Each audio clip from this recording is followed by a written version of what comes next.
So, Fumi was close. She missed one thing. It's not 10 years experience, it's actually over 20 years experience. So, I threw together just a little overview presentation to be able to talk to and give you guys an idea of the journey that I have taken on over the past 24 years. So I'm a little all over the place. Share my screen. I am so used to using Teams that I'm thrown off.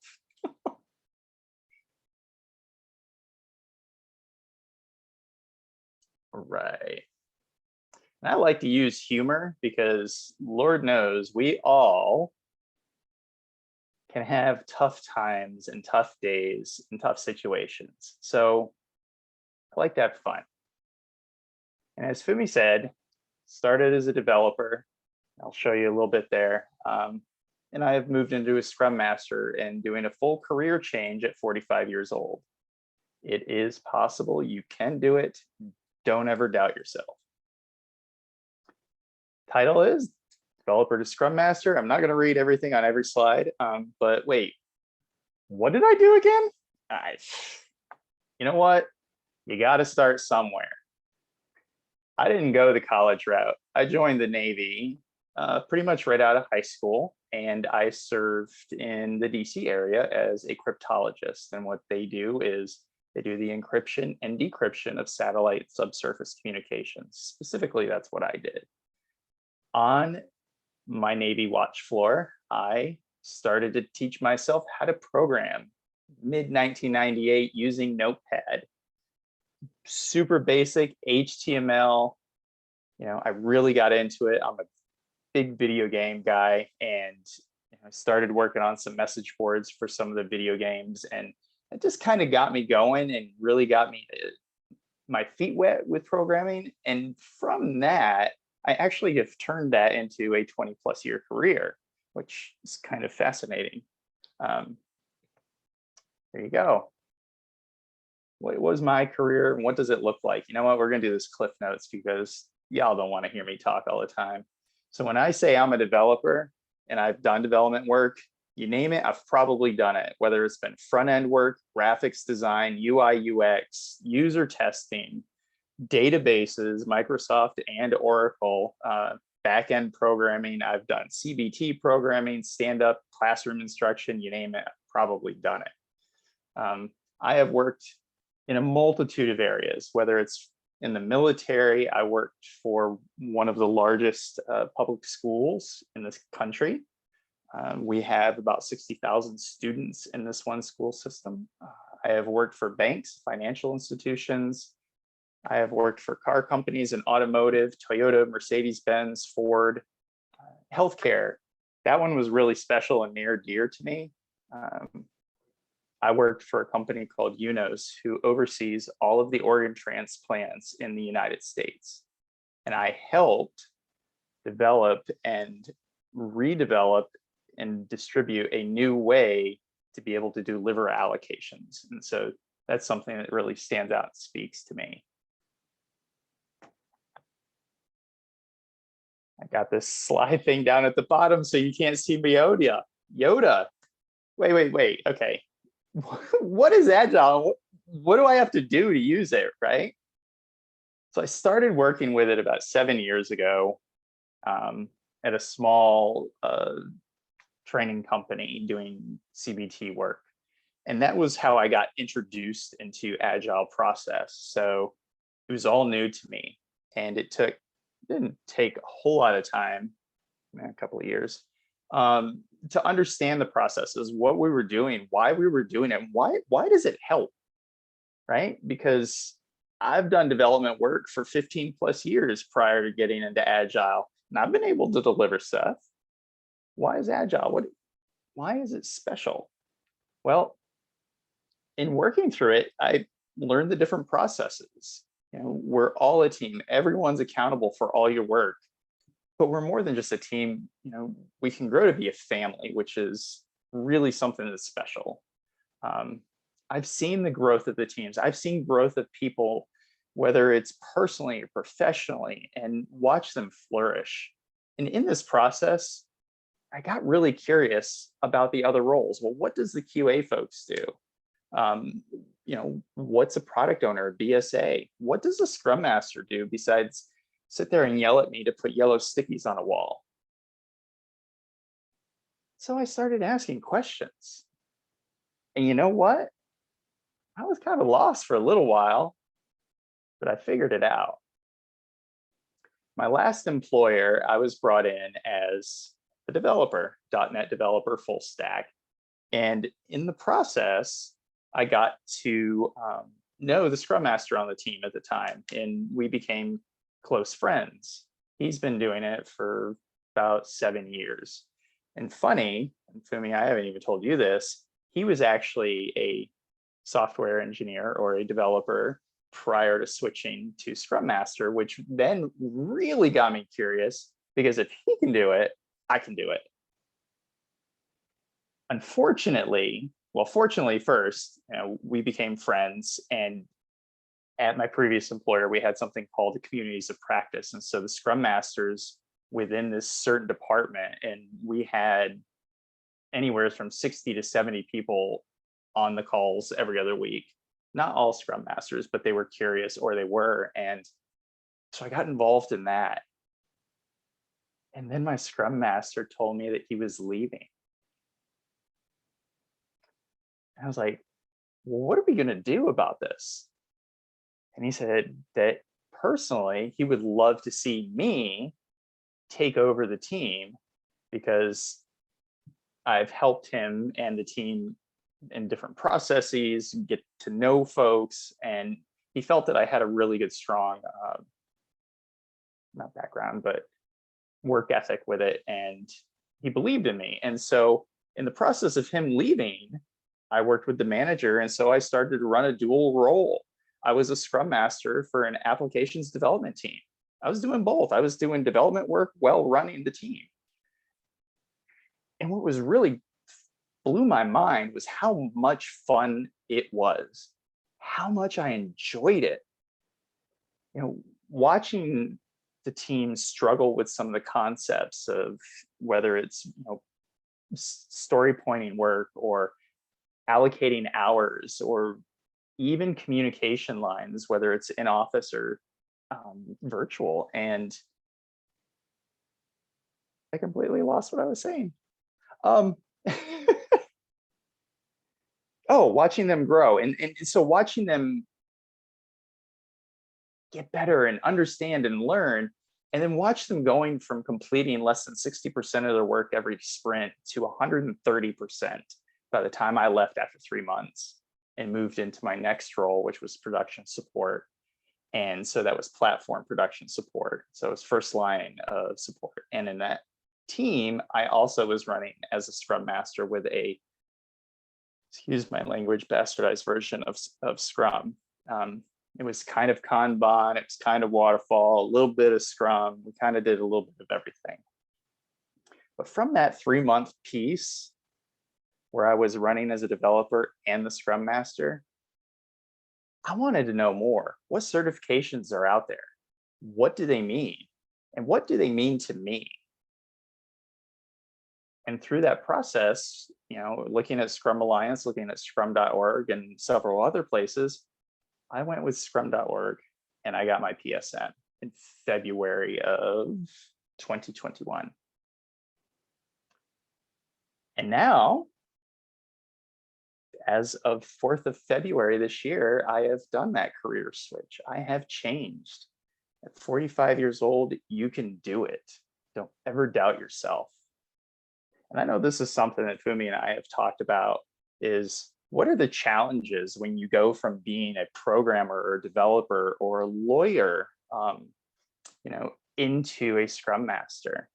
And for me personally, it's the separation of duties, because I understand what my teams are doing technically, and having to kind of keep my hands off, but at the same time, being able to help nudge them potentially in the right direction, or connect them with different people.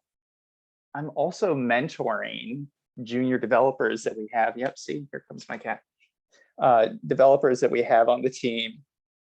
And that's actually really been something that I'm enjoying. And I'll show you something else here in a second. Data reporting is something that is near and dear to my heart from my programming days. And, you know, not every system is the same, whether it's Jira or Confluence or ADO. Some of the applications have what you're looking for, some don't. And, you know, sometimes you got to do it on your own. So that takes a few extra steps. But you know what? When you're able to get the data out there and be able to show it and get folks to have those light bulbs go on, it's all worth it. Managing difficult situations, or even getting team buy-in on things, you know, whether it's people or personnel having issues with each other, or they're really stuck. When I say stuck, I'm talking days and days, or even a couple of weeks on certain items. Being able to talk to folks and understand what's going on. At the same time, making sure that you can balance the needs of what the individuals have to what the expectations are professionally. It can be hard. And, you know, if you have a hard time but understanding, or in situations that can be slightly confrontational or tense, or even bad for someone, it can be really hard. So, you know, sometimes you just got to bang your head on a wall. But now that I've done it, the question is, was it worth it? If I hadn't joined the Navy, if I'd actually gone to college, because I've not gone to college, I'm completely self-taught and everything, I would have been a teacher, specifically either biology or chemistry, or kindergarten, you know, high school or kindergarten, whatever. And in that process, what it does is it correlates really well to a Scrum Master. My 13-year-old daughter asked me, "Daddy, what does a Scrum Master do?" And I stopped and thought about it. And I said, "You know what, sweetheart? Scrum Master is a teacher for adults. We're servant leaders. We help folks build themselves up, identify strengths, weaknesses, be able to pull on those, overcome their struggles and their obstacles." And like I said in this just a few minutes ago, watching that light bulb come on. You know, if you look at Thanos over there after what Gamora asked him, was it worth it? You bet, absolutely.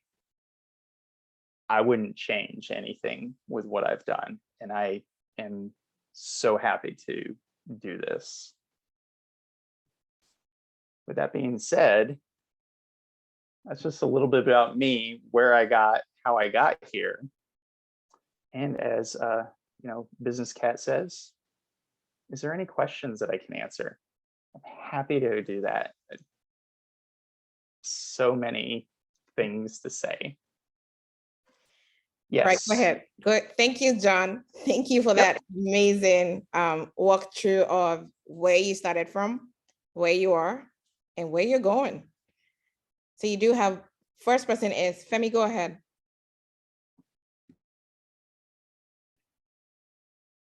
Hey, John. Thanks for coming today. I don't know if you know me, but yeah, I'm one of the co-leaders here on Becoming Agile, and really inspiring presentation. So thank you for giving us the opportunity to listen from a perspective that we've hardly heard before. I've heard so many people transition into the Scrum Mastery side of things, but from a developer standpoint, not too many people. Can you guys hear me? Yes, sir. Oh, okay, I think for me froze, so I was wondering. Yeah, so I've heard different stories, but from a developer standpoint, That was quite fascinating.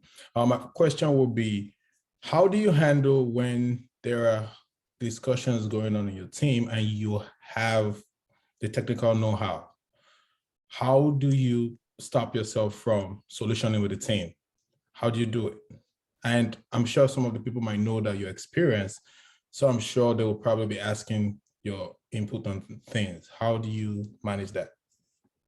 That's a good question. And that is one of the hardest things that I have right now, I struggle with, is that separation of duties.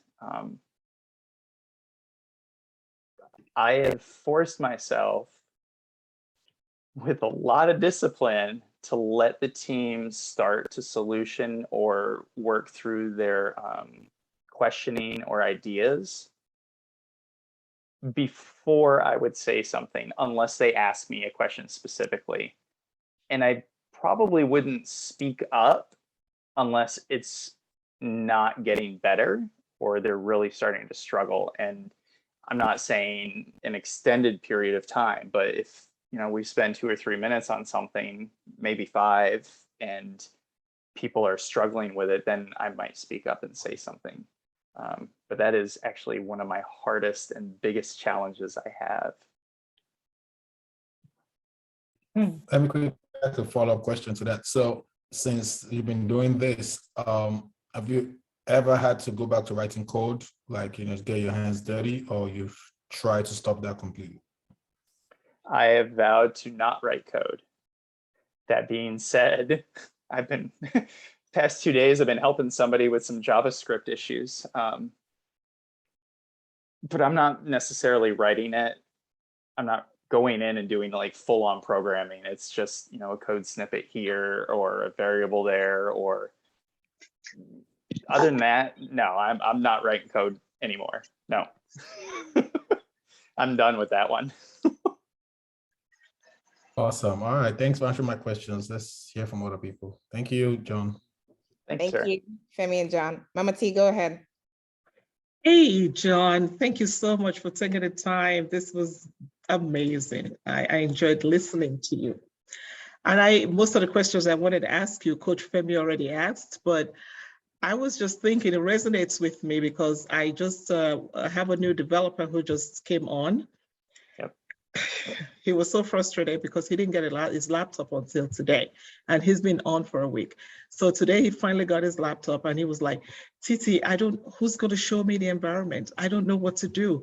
And I was feeling so bad, like, gosh, I wish I knew what to do or how to help him. It was getting a lot of runaround. So if you were in that situation, and I think you already alluded to that, answering Coach Femi's question, would you go hands-on showing him?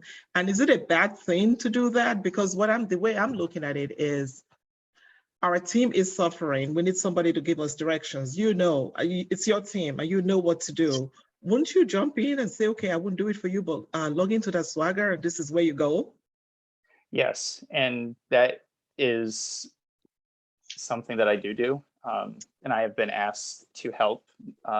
We're slightly understaffed at the moment. and so I've been asked to help with some of the junior folks on my teams. And so that gets into, like helping the guy today and yesterday with the JavaScript, or writing documents or finding wikis, or even getting the right people to be able to help with the environmental setups. Right. But yeah, absolutely. I mean, if somebody, okay, I like to use baking. Most people understand cakes, right? If somebody says, I want to bake a cake, but I don't know how to crack eggs, are you just going to sit there and let them flounder? Struggle with it? I mean, let them try a little bit, I told Fumi the other day, I was asking her something. I was like, well, let me bang my head on the wall a little bit before you send anything. But, yeah, if you know how to make a cake and how to crack the eggs, tell them. Help them. All right. Yeah, that makes you very valuable. Thank you. I appreciate that. Well, good Yeah, work. of course. Thank you. Thank you, Mama T and John. Yetiti, go ahead. Hi, Jen. How you doing? I'm good. How are you? Awesome, awesome. I kind of had, I don't know how to put this question, if it's a question. So a lot of times, not a lot of times, but a couple of times I've been searching for jobs. I see technical Scrum Master. What does that entail? So what are they looking for if they say they're looking for a technical Scrum Master? So And I'm just asking, you have all that background. That's actually a really good question. I was actually hired specifically because they were looking for somebody with that technical background. They had somebody previously who didn't and really struggled. And so, it could depend highly on what the technical skills you're looking for or what they're looking for, whether it's, Power BI writing SQL queries so you can pull data accurately to pass to management or use for, sorry, my cat, I gotta move her. Sorry, sweetheart. Writing the technical documentation. It really depends on what they're asking or what they're trying to find.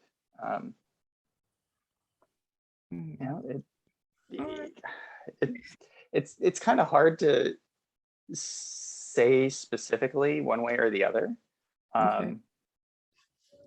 But for what my manager Tom was looking for was somebody who has done development in previous lives, who well, not has done development, but who understands the technical side of things, can talk to the technical pieces in plain English.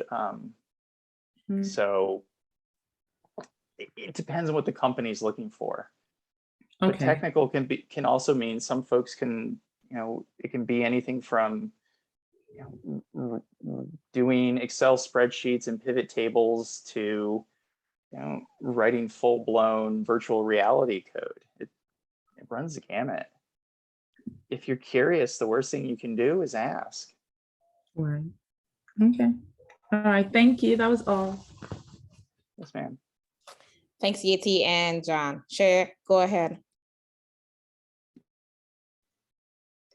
Hey, John. So I liked your Grandmaster Yoda meme and the Thanos ones. Thank you.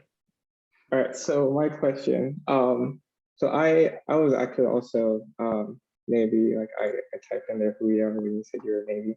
I was also active duty Navy for a few years. So I'm brand new to the Scrum Master deal, as I'm sure are a lot of people on the call today. And so my question was, which I'm sure some others are wondering, is from, I guess, your developer standpoint, with your experience, like what would be the things that you would look for in your Scrum Master? Like, what would you see to be like, yeah, I want this Scrum Master on my team? So you're looking for Scrum Master in general, not technical. No, not technical. Okay, good question. Team dynamics is really important. Being able to talk or laugh, be serious when you need to, that's really important. A personality really, when it comes across, it just catches and you know it.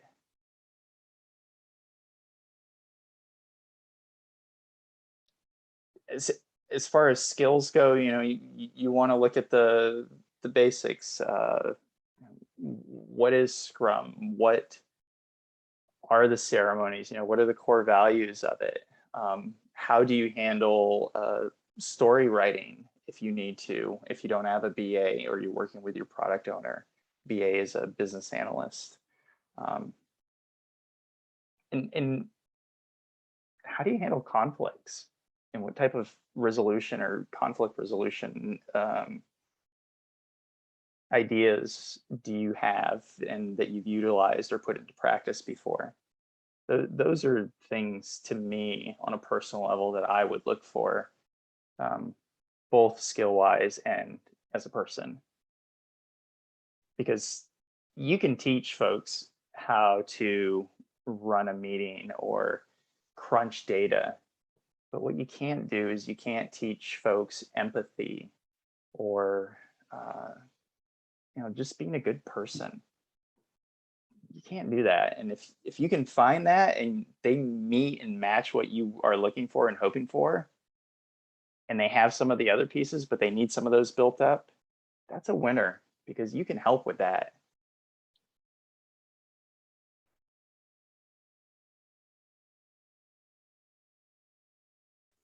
Thank you. Yeah, of course. Thanks, Jay and John. Ishta, go ahead.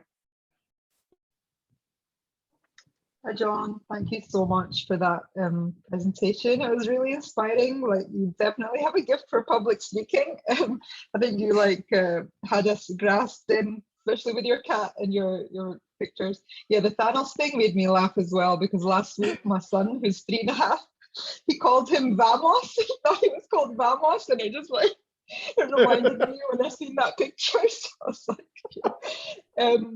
so yeah, my question to you would be, so I know obviously you mentioned that your manager was looking for somebody that had technical experience, kind of as well as, the Scrum Master skill set. But do you feel that your employer kind of appreciates you in the sense that you're developing your dream as a Scrum Master? Or do you feel like that sometimes, that rule that you've made to vow not to touch code, like that the barrier there is a little bit gray? Or do you feel like that they understand that you want to grow as a Scrum Master and move a little bit kind of away from that? How does your employer, I guess, treat somebody that has the developer skill set there, Yep, that's actually a really good question. Tom, who's my manager, as I tell my wife, he and I are kindred spirits in many different ways. He has encouraged me to help with the junior developers, because we are so understaffed, and I do have such a wide range of experience to working with raw data or helping close trouble tickets. If it's, you get trouble tickets that come across and they're just noise, right? I can't log into my account. Well, that's a password reset.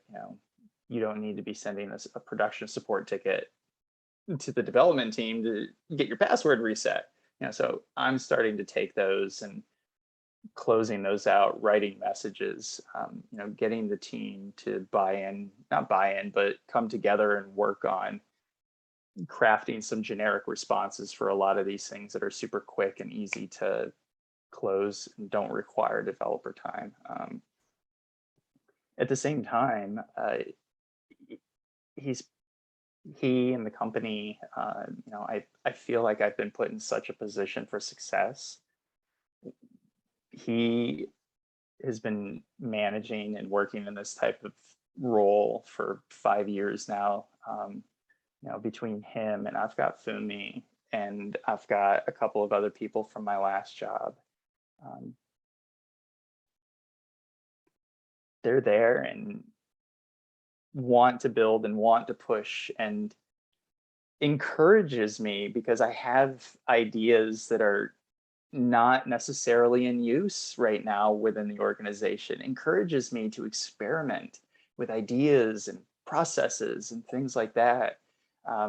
I've been here where I'm at now since the 4th of February, so a couple of months. And even now, some of the things that I've brought in and I've done are being picked up by some of the other teams. It's fantastic. It's and I've picked up some stuff from them, and it's so encouraging and uplifting. I'm happy, and I feel like this giant bubble of joy with it. And it sounds so weird, but Oh, it does. That's fantastic. I guess just a follow up to that would be kind of like on a rough basis, like a percentage of your day or your time between doing things that are a little bit developer side and Scrum Master. What would that split look like for someone that's been hired in your specific position where they looked for both skill sets? I'm probably running 80-85% Scrum Master, and then 15-20% doing dev stuff. And dev stuff is more than just like writing code. It could be building reports or queries or mentoring or things like that. So I'm 80-85 to 15-20 is about the split I have, that I feel like I have right now. Okay, thank you so much. Thanks, John. Of course, thank you. Thank you, Ishtar and John. And Miss Vicky, go ahead. Hi, John. Hi there. How are you? Okay. Okay. So, of all the two roles, it looks like you actually like Scrum Mastery than being a developer. Yeah, if I get it right. So my question is, okay, so why do you like being a Scrum Master? Why do you prefer it to being a developer? What's the?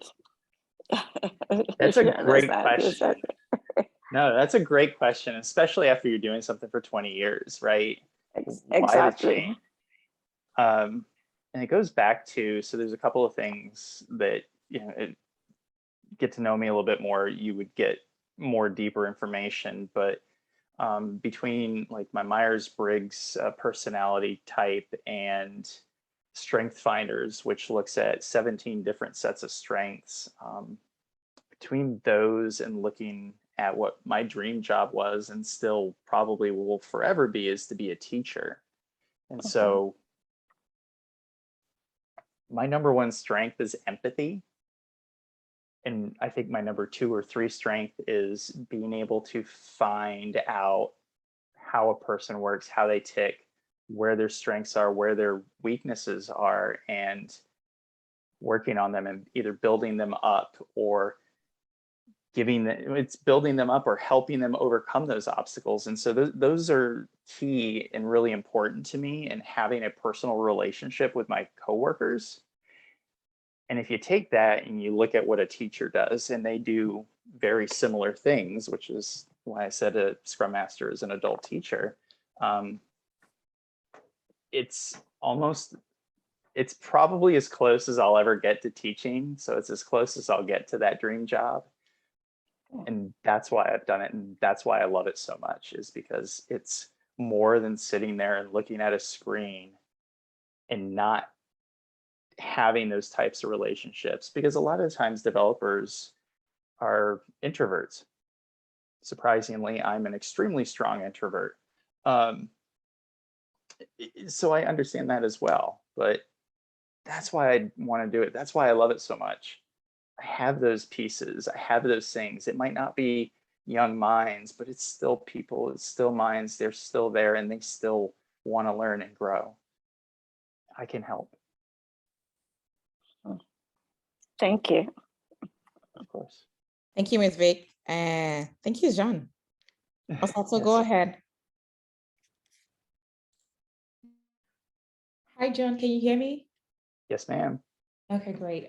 First of all, I just want to say thank you for sharing your knowledge and experience with us. First, let me give the disclaimer first. I'm new, so excuse my question if it sounds really, I know one thing that Femi really stressed in all his recordings is that there is no bad questions, but I just wanted to know, right? Because one of the things that I've learned so far is that as a Scrum Master, you don't really provide solutions. So you're not into the problem solving. You're just there to listen and to help bring out a strength from others and all that good stuff. So what is, like in your situation as someone who transitioned from development from a developer to a Scrum Master, of course, you have that tendency to want to help, And for me, I also have that tendency to always want to provide solutions to problems. It's just the way I think. So is there any kind of ramifications to doing so? And what is the rationale that, for this whole thing that you don't provide solutions to problems? So That's an interesting one.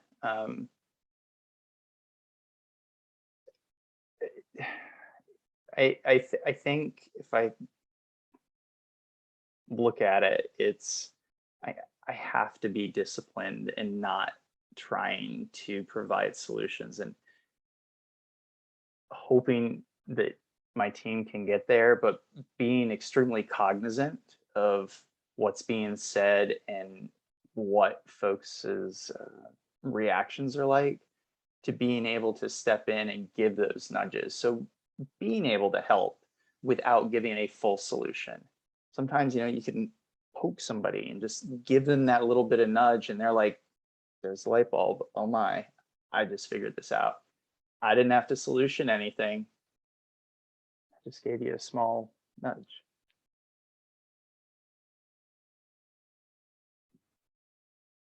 okay, sorry, just to follow up on that. So are you saying that you cannot in any circumstance provide any kind of solution? And if you do, are there any kind of consequences to doing so? I just want, I'm trying to Got it. Okay. beforehand so Got I it. don't get into trouble or something, So because Tom knows my background and what I can do,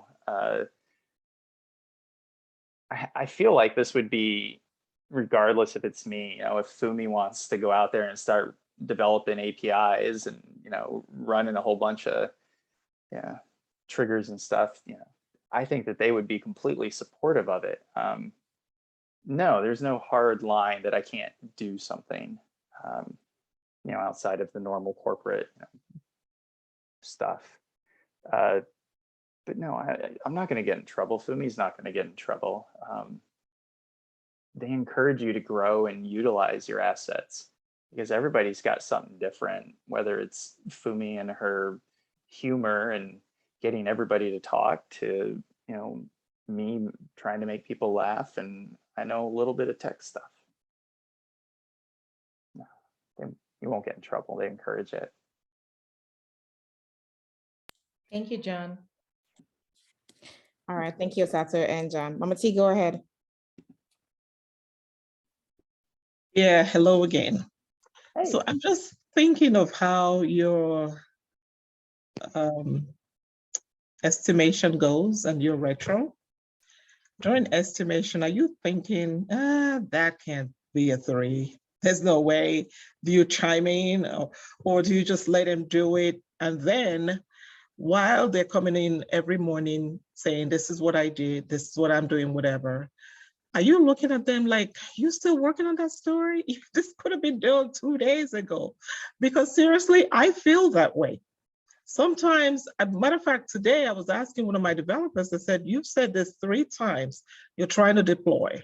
What can we do to make you deploy? How can we get this out of in progress to deployment so we can keep it moving? This is mid-sprint right now, today, matter of fact. So do you feel that way?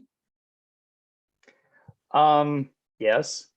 I was actually having a conversation with one of my BSAs because we were in refinement this afternoon and we were trying to get them to split out a story because they had pointed it at an 8, which an 8, from my technical experience, would take you about the full 2 weeks, right? And so we were trying to get them to split that out, which was a bit of a struggle. It's a new concept. But one of the stories was we need to integrate an API to the front end. Yes, there's some rules around it. Wanted it pointed at a full 5 points. APIs can be tricky. And for folks that don't know what an API is, it's a piece of programming that is utilized industry-wide to be able to send and receive data. So that's what an API is in very, very basic terms. But I know from my personal experience, even the hardest API integration shouldn't take you more than a few days generally. And so we were talking about that privately, my BSA and I. And yeah, absolutely. I think some things are overdone. But that's something that we're also working on and starting to try and find a path forward or a solution to help the team by starting to add tasks to each story, either before refinement, after refinement, but before we go through our planning process. And what that's doing is it's allowing the team, because we have a lot of new folks and several junior people, and so it's allowing the team to be able to talk amongst themselves and realizing, oh, I didn't think about that, or I didn't think about that.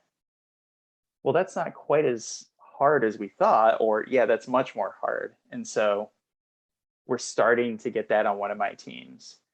But when you were talking about doing the deployment that your dev's working on, I had a situation with, and this is where I started helping with coding. You know, somebody was trying to do a date comparison in JavaScript and was on his, at the end of a second full day of trying that. And so I started, you know, what can I do? Here's this. Have we tried this? I did a paired programming session with him, started asking other people and found the solution for it today, but same type of thing. You know, when you start to hear those things are dragging on, or I don't know this, but I'm working on it, that's when we have to start to, you know, raise the question, you know, hey, what's going on? You know, where are you stuck? What can I do? So, yeah. Thank you for bringing that up, because I sometimes feel, and forgive me if this is totally should not even be any thoughts that anybody should have, but I'm like, that is a documentation story. Are you trying to hold on to it? Do you feel like they're holding on to it so just to drag it through the sprint so that they don't have to go grab another story? Or do they do that sometimes? Like, this shouldn't take that long, but you're just dragging. Well, so that gets into a lot of area of speculation that I generally will try to avoid, because I don't know what everybody's background and experience is. I have a general idea of some of it. For somebody who's been doing it for 10 years and they have a very good reputation, then yeah, I might think, you know, what's going on, how come? Right, yeah. But as far as thinking, you know, people are trying to pad their hours or just skate by, no, I generally feel that folks are doing what they can and at the best that they can. You know, setting up private one-on-ones outside of the team, you know, 15 minutes, you know, every 2-3 weeks, can make a world of difference in, you know, getting to know somebody and finding out where they might be frustrated. And, you know, you don't have to always wait for those, you know, one-on-one meetings. If you see, you know, somebody's struggling, shoot them a message, send them a call. You know, a lot of devs are, like I said, are introverts and they don't like to talk. Sometimes we need that prod. That's true. Thank you for bringing that up. So my last question is, so your retro, what does your retro look like? Do you feel like you're an inspiration to them and they open up more, knowing that you were a developer who was an introvert, now you're a Scrum Master, and you're coming in and you make it lively, you put humor into it. Is that helping your team in any way? Yes. Very good. And I mean, just point blank, yes. You know, looking back at retros that were done previously, or talking, to the folks who had done them previously, to what we're doing now, and seeing the camaraderie, or the I'm struggling here, or giving the kudos, or this went really well. Yeah, absolutely 100%. And one of the things that I picked up from Fumi is try and do something different each retro. Each time, yeah. All right, great. Thank you, John. Of course. Thank you. Thank you, John and Mama T. Tuka, go ahead. Okay. Well, this is my first day, my first question. So don't think too much about it. There is no such thing as a stupid question. And the other thing that I always tell my teams before retro, always assume anyone you're talking to has benign intent with whatever they're communicating. Yeah, so having said that, one of the things that I hear you saying that is encouragement is that you can do it, you can do it. So that's good. So my question at this time, I hear you about, it could be very intimidating, so, but that's good. For some of us that doesn't have an IT background at all, I did engineering for so long time, and want to get into Scrum and know technical, IT technical know-how. So what do you think I should be concerned about right now? Apart from the theoretical aspect, getting to know what I need to know, but on hands, assuming all things being equal, what do you think I should be concerned about? Being that I don't have the kind of background most people have? Well, again, not everybody has either a technical background or a writing background. I know somebody who used to do lawnscaping, who switched over and became a product owner. Nothing about technical work, didn't know a bloody thing about banking, but they wanted to do it. Just because you don't have a technical background doesn't mean you can't do it. Believe in yourself. Take the chance. Do it. You got this. And if you need, some high level technical stuff, absolutely leverage this group or anybody else. The other thing is you'll start to learn some of that technical stuff, terminology, when you're doing the work with the teams. Just remember, ask. Because don't assume everybody knows. You can do it. I believe in you. Thank you. Yes, sir. Did that help and answer your question? Yeah, that helps. You can tell me no. I'm okay with that. Well, for now, it's cool. It helps. Okay. At least, you saying you believe in me, and you also knowing that I don't necessarily need to have the background that probably I'm thinking I should have, is comforting. The rest is up to my being courageous enough and being determined, and know that I'm grown, that I can handle it. Good. I'm glad to hear that. And your smile is infectious. Thank you. Thank you, sir. Thank you, Tuka and John. Yetiti, go ahead. Hey, I'm back again. Hey. So, I have a question, but it's kind of like in two parts.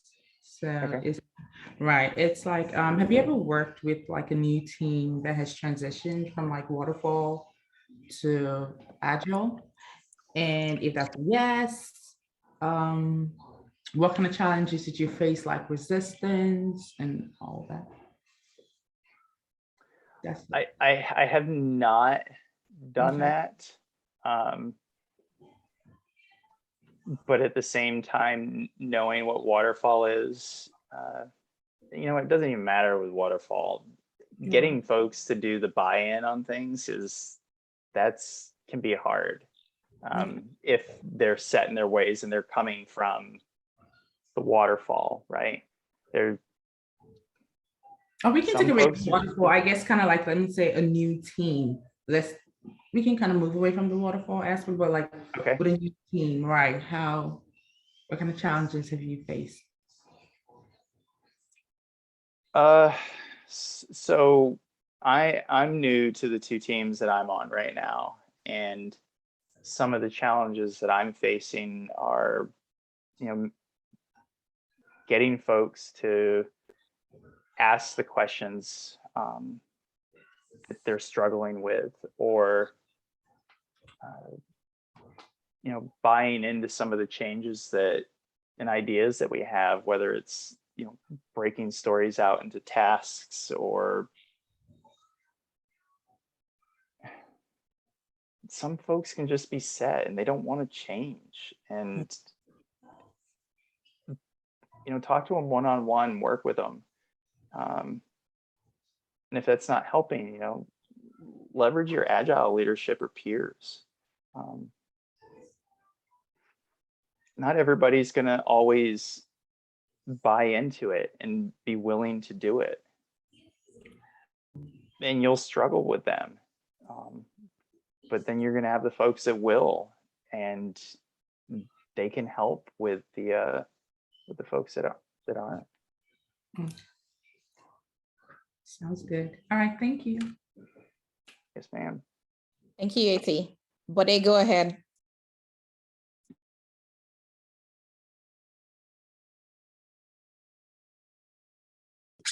Hi, John. Hey there. How you doing today? I'm good. How are you? I'm good. I have a question. It is more like a scenario question based on your background. Okay. Have you had a developer that had challenge that actually had issue with what they're working on, and based on your experience, you feel okay, this guy could have done better than this? So you had a session with him or her. Then after that, it's a kind of a reoccurring thing that you have to go through that same cycle, because you have that experience, you know what it takes to do that kind of stuff, and the guy keeps doing the same thing. Have you had such a scenario, and how did you handle it?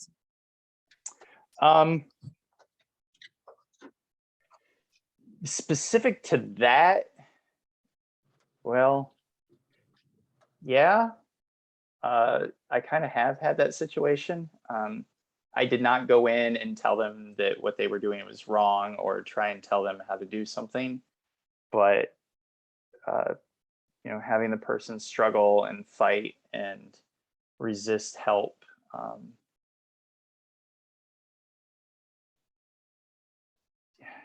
it gets hard, for me, because what I had to do was start to talk to the individual's manager and say, hey, this is what I'm seeing. This is, where you can find that information. I think this person needs help. What can we do? And, I know that they tried to help, the individual tried to help, and the situation spiraled out, and ended up in a kind of public display of anger, which led to their termination, unfortunately. So it's hard, and you have to talk to the manager. If the situation gets bad, talk to your peers, work with your product owner, and if you have a BSA, work with them. See if you can help the individual without having to go to the manager, because once you go there, then things hopefully can be good and they can get the help they need and do a turnaround.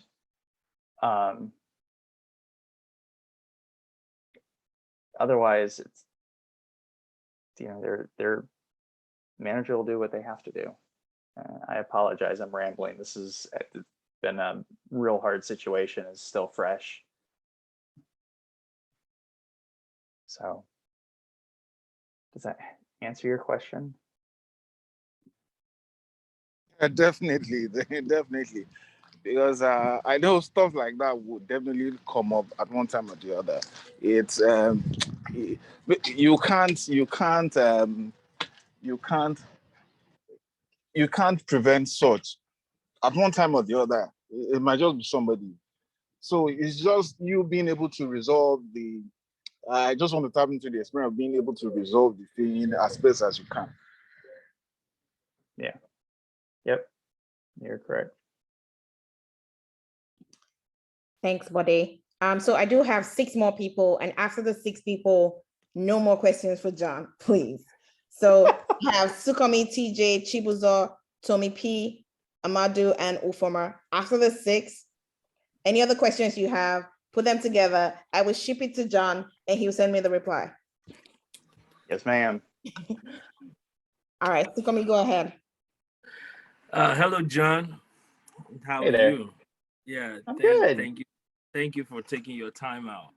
I just course. have, I think, a question, because I hear you say things like empathy got you through this journey. I hear you say the passion for teaching, got you. But I really want to know, because I'm new in this journey. Matter of fact, I just did my tests today and I passed, so that's a good thing. Nice job. Congratulations. but I really want to know the recipe that got you through this journey. Is it the empathy? Is it the passion for teaching? So that way I can put it in my resume, or however I want to say it, towards, so that way I can be successful, because having 20 years plus, and I would want to buy from you, but I want to know what the secret is. It's like when you're cooking food and you're a good chef, you want to know what the recipe, because for someone who is starting from the scratch, we want to gain some knowledge from you. So Thank you. So, talking about the passion that I have in teaching and helping, that goes way, way back, all the way back to when I was in, elementary and high school. I had a couple of teachers. My childhood growing up was difficult at times, and they were huge inspirations to me. And to this day, they still are, 30 years later or more. In finding out and talking and learning and understanding what we do and why we do it and what the purpose is behind it, it really did align to those teachers that helped me when I was younger. And so that connection, it's that personal connection and that real deep emotional bond for me personally is what helped drive me to go ahead and make a jump and change careers. okay. It really will boil down to you and what you believe and how you feel, right? I can see your passion and I can see your drive. You want to help and you want to be able to do that for folks. And so, latch onto it. There's something there that's happened to you in your past. Build on it, learn and love it, and you can do it. Thank you. Yes, sir. Good luck. Thanks. And you too. Thank you for your time. Of course. Thank you. Thank you, guys. Chibuzo, go ahead. Hey, John, thanks for coming on this call. Of course. My question has to do with your interview journey. Let me put it that way. Okay. Did you have any fears going into the interview? And what was the question that really threw you off during the interview? And lastly, how many times did you get to interview before you got the job? At least Okay. it's going to be like an advice to others who are currently interviewing. Yep.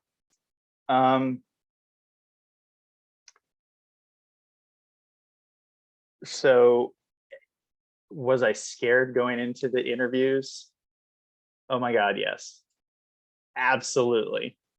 I mean, I know what I know and I know how to do it, but talking to folks that have been practicing it for a fairly extended period of time, it is intimidating.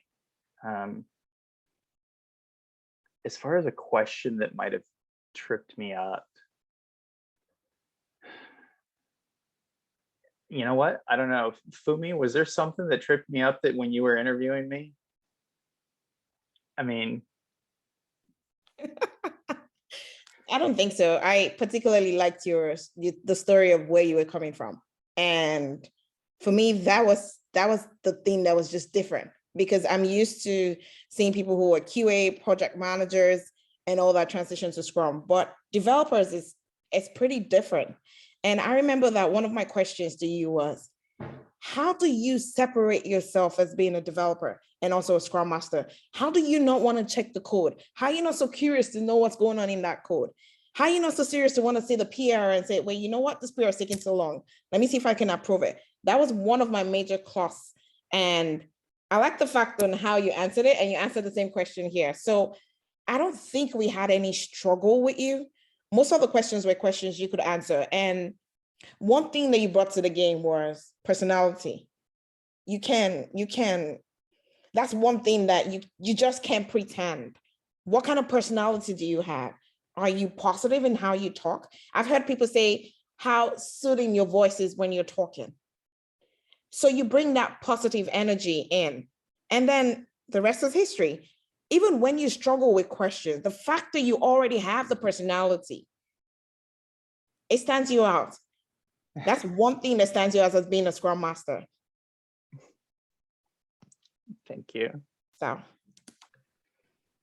And the last part of your question, can you say it again? I'm so sorry. How many interviews did you take? How many times did you interview? And what's your So, advice to people who are interviewing currently? yep. So for this specific position, I had a full interview with my current manager. I had a second set of interviews with Fumi and one of her partners. And then I had a third set of interviews with a product owner and another BSA. So that for this position, that's what I had.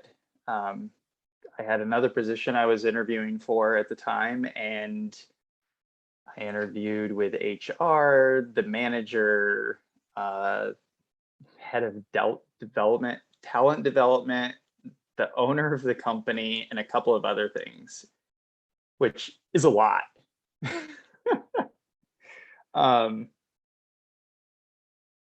You know, 2 to 3 interviews, whether they're board or panels, is pretty straight. That she just threw me off with her comment. I also do not take comments, positive ones, very well, so I apologize. It's okay. But I mean, the number of interviews can be anywhere from 1, like capital 1, if you go, well, they've changed since COVID, but previously it was a 6 to 8 hour day of panel interviews. It's like it can kind of be all over. Just remember, they're there to understand you, and you're there to be able to show who you are and how you can help. Remember, a lot of the times personality is going to trump and win out over somebody who's got a lot of experience. Thanks, John. That's why you fit into the culture of where we work together. So, Thank you. all right, Amadou, go ahead. You have, after him, we have 2 people and then we're good for the night. Okay. Hello, John. This is Amadou. Hey there. How are you, sir? I appreciate you being here and I appreciate all your great advice. This helped a lot. So I guess I'm probably going to shift this conversation a little bit. It's probably, my question will probably be the contrast of yours. It's like, I have an engineering background, I have an MBA. So tech been always a part of my life, but I never really jumped in and I finally decided to jump in. So first, I started with the AWS cloud, basically. So I studied AWS, I got a solution architect, associate. Then I found out about Agile. And then I did some research about it and I'm like, man, this is the future because if waterfall is going away, it's going to take over. So my question is like, I like Safe, I'm doing Safe, I'm going to get certified, I'm going to try to get a job in it, but I still want to learn about the cloud. What would you advise for someone like me? Interesting question. There's multiple different cloud platforms out there. Obviously, the 2 biggest ones are AWS and Azure from Microsoft. Though I think GCP, which is Google Cloud Platform, is starting to really take a bit of the market share. My recommendation would be to go out and do a little research, find out what the top few cloud solutions are and why they're being utilized. And then if you start to look at positions or get into positions, or you really want to specialize in something, then I would recommend going down that path a little bit further. But if you're going to a company that uses only Azure for their cloud platform, you're probably not going to want to, you get that job, you're not going to want to go in there and start learning AWS, right? You're going to want to learn whatever it is, the technologies the corporation's utilizing. So would that mean, let's say, okay, so I get in that company, I'm a Safe Scrum Master, and I'm like, okay, I really love cloud, like, let me learn Azure. So I don't need to go deep in it. I can just learn just to understand how the architect work and still do Scrum. So will that help me and will that help the company? Will it help you? Yes, absolutely, because then you will understand more of the technical geek speak that the devs or the development team would uses at a minimum. Will it help the company? I mean, it depends on what they want to leverage you for. You look at where I'm at and what I'm doing, they're leveraging me on reporting and mentoring junior devs. It's entirely possible. I mean, if you go out and your company is all AWS and you go full blown and learn AWS, well, you know what? You might be able to help with the AWS migration that's being run under Agile process. Yes, there you go. That's what I was looking for. Exactly. There you go. Thank you, John. Yes. This answered all my questions. So well, good. Of course. Thank you. Thank you. Thank you. Tommy P, go ahead. And then one more question and then you're good, John. Okay. Hi, good evening, John. So my question is, when you were answering a question about estimation, you talked about the importance of like doing tasks, and you mentioned doing tasks like before the story is being worked on, or okay, well, I guess my question is, at what point do you recommend tasks being added to a story? Especially being that you've worked on the development side and as a Scrum Master, when do you recommend that your team should add tasks to their stories? That's an interesting question because I can have multiple different answers to it depending on what the team is trying to do. You know, as a developer, I have done tasking during planning. You know, we've all agreed on what we're doing this sprint, and then the development team takes 10 minutes and they go in and they all add their tasks to the story cards. So the QA people add the QA tasks, the devs add the dev task, you know, the BSA adds the reporting task. So I've seen it done that way. I've seen it done before refinement, potentially. One of the things that I've brought to that we're using on a couple of my teams, and I think it's started to be picked up by a couple of other teams, is we use ADO, which is Azure.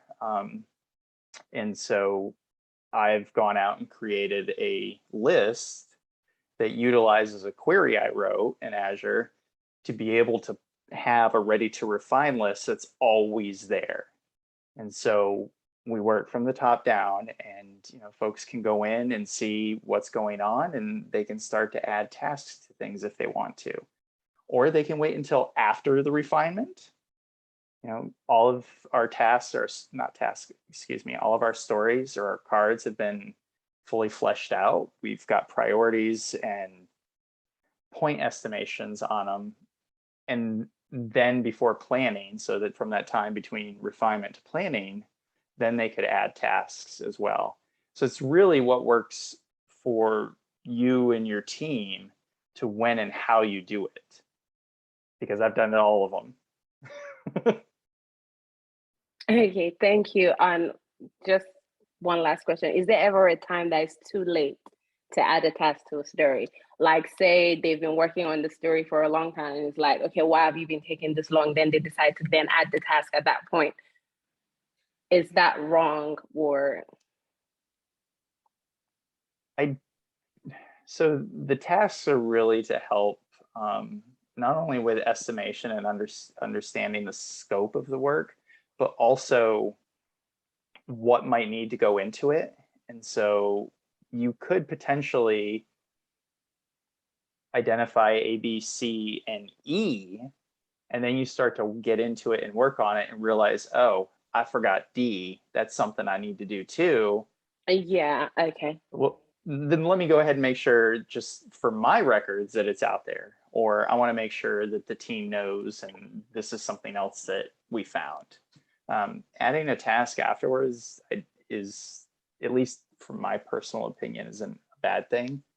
Trying to change story points after they've been set and brought into a sprint, that's a different story. Yeah. All right. Thank you. You're most welcome. Thank you. All right. Our last question for the night. Ufoma, go ahead. Thank you so much, John. I didn't know whether to put my hand down because you seem to answer all my questions whenever I raise up my hand. So yeah, every question I want to ask, somebody asks it and you answer. So talking about task, Tommy, right? Asked most of my questions, but I wanted to know as well, when you create a task, do you actually assign it to an individual, or do they just leave it there? In my experience, though, I know the task is to be assigned to individuals, but is that the right thing to do? Personally, yes. Because, you know, let's say Fumi is QA and I do graphics design, right? Shoot, give me a second.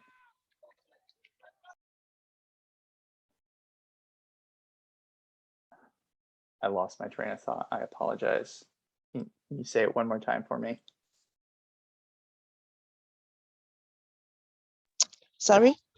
Can you repeat your question one more time? I apologize. I said that, do you assign the task to individuals, or do you just leave it just there? Anybody can pick it up, or is there someone in your team, like the QA will be assigned to a QA task? The developers will have like maybe 5 tasks, and each developer will pick one, and their names will be assigned to that task. Is that the right thing to do? So assigning the task to somebody is an okay practice. And now I remember what I was going with Fumi and the graphics design piece. You know, I could have accidentally assigned Fumi to do the graphics design when I know she can't, but then I can go in and change it. Or you can just, you know, one of the developers, the QA people, anybody from the development team, when they're adding the tasks, they can add them. And like one of my teams has 2 QA people. So any QA tasks don't get assigned until they pick it up to do the work. Okay. Now, if you've got somebody that's very specific, like they only do iOS development, then you could assign those directly to that person because there's nobody else on the team that can do that. Okay, and then they have to be the ones to write the details of the task, right? Yes. Okay. Okay, just asking. Thank you. Thank you so much. Of course. Thank you so much, John. I did say that Ufoma was going to be our last question for the night for you. Thank you for taking time out to come be with us. This has been amazing, informative, and we just want to say a big thank you. I want to read out what one person wrote on the chat for you before you go. And she said, "Hi, John. Are you always this calm and gentle with your team and managers? Your voice is so soothing. It can literally put a baby to sleep." Am I always this calm? On the outside, most of the time. On the inside, oh God, no.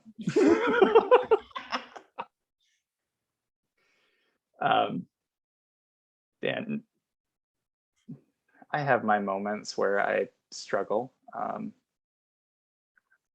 but I'm not perfect. No. Thank you for the comment. I'm slightly embarrassed, but thank you. So thank you, John. So John is just going to leave and we're still going to be on the call because we still have a few things we still want to talk about. So thank you, John, for your time. Thank you for impacting us. Thank you for sharing your knowledge with us. It's been amazing. Sudin, thank you so much. And have a good evening. Thank you, everybody. See you tomorrow. Thank you, John. Have a good one. John. See you. Thanks, John. Thanks, guys. Thanks, John, and thanks, everybody. Thanks, guys. Thank you. Thank you, John. Thank you so much. Thank you. Thank you very much.